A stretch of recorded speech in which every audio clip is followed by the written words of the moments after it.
ప్రతిరోజు ఈనాడు జ్యోతి పీపీపీ కరెక్టే అని చెప్పేందుకోసం ఎక్కడెక్కడ పాయింట్లో తీసుకొస్తారు. ఇప్పుడు తాజాగా ఏదైతే ఎన్ఎంసీ చైర్మన్ డాక్టర్ అభిజిత్ చెప్పారు, యూజీపీజీ వైద్యుల కోసం నేషనల్ రిజిస్ట్రీ పెడుతున్నాం, అట్లాగే పీపీపీతో నష్టం ఉండదు, పేదల వైద్య సేవలు ప్రభుత్వ కోటా సీట్ల మీద ప్రభావం ఉండదని.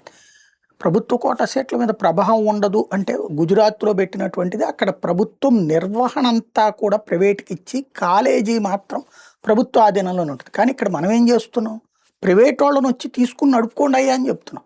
కట్టించిన కాలేజీలను తీసుకెళ్ళి ప్రైవేట్ వాడికి ఇస్తున్నాం. వాడు కట్టుకోవడం నుంచి ప్రైవేట్ వాడే చేసుకుంటాడు. అక్కడ ఇంకొక పాయింట్ ఏంటంటే, ఇక్కడ మెడికల్ సీట్లు ఇంకేం అక్కర్లా, సొల్లి కబుర్లు 100 చెప్పక్కర్లేదు, ప్రజల్ని మోసం చేయక్కర్లేదు. ప్రభుత్వ మెడికల్ కళాశాలలో ఏ ఫీజు స్ట్రక్చర్ ఉంది, సేమ్ ఫీజు స్ట్రక్చర్ ఈ కాలేజీలో పెడతారా? ఎనఫ్. ఇంకా అసలు ఏ గొడవ లేదు. ఆ మొక్క చెప్పండి. కన్వీనర్ కోటా సీటు అక్కడ 16,000 రూపాయలు ఉంది ఫీజు, ఇక్కడ అదే ఫీజు పెడతారా? అట్లాగే అక్కడ హయ్యెస్ట్ మ్యాక్సిమం 20 లక్షలు ఏమో ఉంటుంది, అది ఏది ఎన్ఆర్ఐ కోటా సీట్లు, ఇక్కడ అంతే పెడతారా? పెట్టండి. అప్పుడు ఏ గొడవ లేదు. నిర్వహణ తీసుకెళ్ళి డైరెక్ట్ కావాలంటే కనుక పార్టీ నాయకులే ఇంట్లో పెట్టుకోండి నిర్వహణ. అలాగే లెక్చరర్లు వీళ్ళందరూ ఉండాలి, ఉంచుతారు. ఎందుకంటే అనేక ప్రైవేట్ మెడికల్ కళాశాలలో ఉండట్లేదు.